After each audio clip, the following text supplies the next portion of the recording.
I recently celebrated my 1-year anniversary with Valley of the Sun United Way, and it has been an incredible year. And I say incredible because it has been unbelievable, as we all know. And part of what's been so incredible for me has been the chance to work with so many amazing women leaders, including all of you as Women United members. I'm so pleased to have joined you as a part of Women United. Jenny as my partner and board chair. And don't think I don't love emphasizing the fact that we're the first woman duo as board chair and CEO, and the many women leading on our board of directors and the many new women who've come on board. And people often ask me, what have you learned this year? Well, I have learned a whole lot, so I won't go down that whole rabbit hole. But what's exciting about this past year is that I learned what I already knew, which is that when our neighbors, children, families, individuals are in need, their neighbors, like all of you, will step up and will support them. And that's truly what has standed out to me the most, especially in these past several months. And that's exactly what's happened over this past year and continues to happen. As COVID-19 became a reality in our community, I will share that although we had bold plans for 2020 as United Way, and we're well on our way to launch them, on March 17th, as Valley of the Sun United Way, we pivoted from those 2020 priorities and leveraged a well-thought-out community engagement process that we had actually already launched to instead focus on responding immediately to the needs that we were seeing in our community because of COVID-19 and its vast impacts. And especially to focus, as we shared a little bit earlier, on our health and human service and nonprofit partners and schools, as you just heard from Vicki with the Murphy School District and the people that they serve. And as you all know, COVID-19 has not only been a health crisis, but it has become a deep economic crisis. And for families who are already challenged with issues such as hunger, affordable housing, access to quality childcare, those pressures have increased dramatically.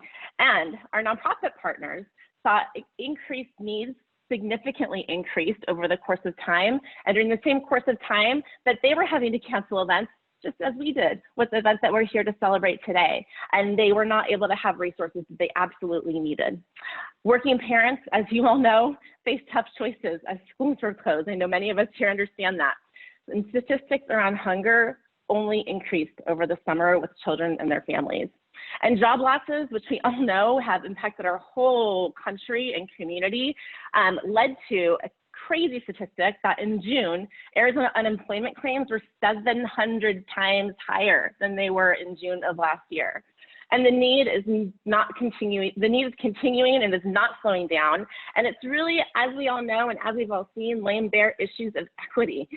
And that includes equitable access to education, issues like the digital divide, which we've learned is real right here in Maricopa County, as students go back to school virtually and they don't have the proper resources that they need to be able to participate effectively in their classes. But yet you and many like you continue to step up. And so we as United Way, at the request of our nonprofit partners who asked us to be their voice and to help with securing resources, while at the same time, our corporate partners and donors are asking us, how can we help? We launched quickly the United for the Valley COVID-19 Fund in collaboration with the Arizona Community Foundation. We launched that in late March. We raised $1 million within a week, thanks to many of you here on this call and amazing seed donors who contributed to that. And we ultimately raised just about $3 million, and we put out the majority of that into emergency grants with the nonprofit partners that have been meeting emergency needs of food, emergency housing, issues of needing access to supplies such as sanitizers, and just helping to redeploy and redirect how it was that they delivered programs in this virtual world, because the demand for their programs is increasing dramatically. And through that, and because of you, we've been able to help over 500,000 individuals in these past 5 months through the around 670 nonprofit organizations and schools that we work with. And so we thank you for that. We also have been able to, through our Gifts in Kind program, actually put out into the community over $700,000 of donated goods. That includes PPE products, water, as many of you participated in a water drive just recently, hand sanitizer, diapers, things that you can never imagine were needed at such a high rate, especially with the supply chain issues that we experienced. We helped to make a dent in that supply chain issue and to get things into the hands of people who needed it the most.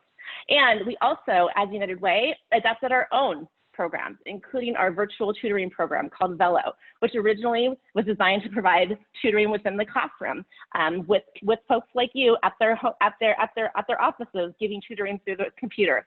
We adapted that to now be able to provide tutoring to students in their homes so they can still have the consistency of tutoring and being able to read at grade level. So we're proud of this work, and I hope you are too. And I can say still, with a bit of a set of outside eyes, that your United Way team truly stepped up and delivered. You have much to be proud of, and I can tell you personally, I know I am. So in October, looking ahead, Valley of the Sun United Way celebrates its 95th year of impacting the Valley. And because of the need and uncertainty that we know is still ahead, this year, with our 95th anniversary, we're going to go back to our roots as United Way by focusing on and responding to where our community needs us the most in real time as it's needed. What does that mean? That means that we'll continue to respond. We'll continue to provide relief. And when the time is right, we'll be here to help families, nonprofits, and our community rebuild. So we're going to respond, we're going to help to provide relief, and we're going to rebuild. And so what that means is that over this next year, we're going to focus on 3 approaches that will help us with that.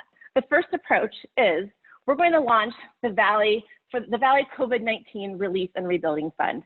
That will help us with being able to respond throughout the course of the year to needs in real time, so we can continue to address the hunger, homelessness, housing, education, including distance learning issues, and emerging needs of our neighbors by collaborating with and supporting our health and human service nonprofits and school partners, which are the best and the brightest meeting emergency needs right now, and also filling other gaps that have been laid bare by the pandemic.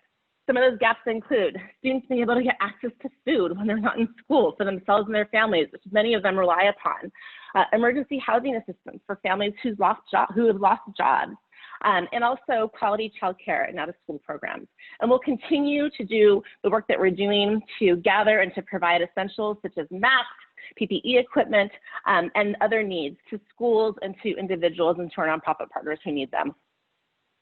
Now, as I mentioned, there are emerging needs no one could have predicted, and I want to give you an example of one.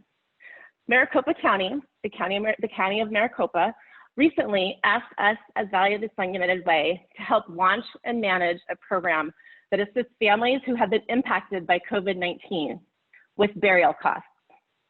Yes, I said burial costs. Due to a very sad increase that has taken place year over year in deaths, and the challenges that families are facing due to not only the health crisis, but as mentioned before, the economic impacts of COVID-19. And so funded by the county with CARES Act dollars, we are now building an online platform, and we'll be providing assistance to help families with services and funding to provide their loved ones who have passed the dignity and respect that every person deserves.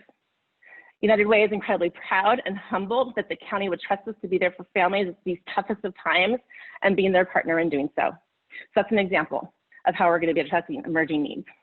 Secondly, we're going to be addressing inequities that become so clear, be they social inequities, economic inequities, educational inequities, or racial inequities. And as mentioned earlier, as an example, we're working with partners to address the digital divide and equal access to a quality education.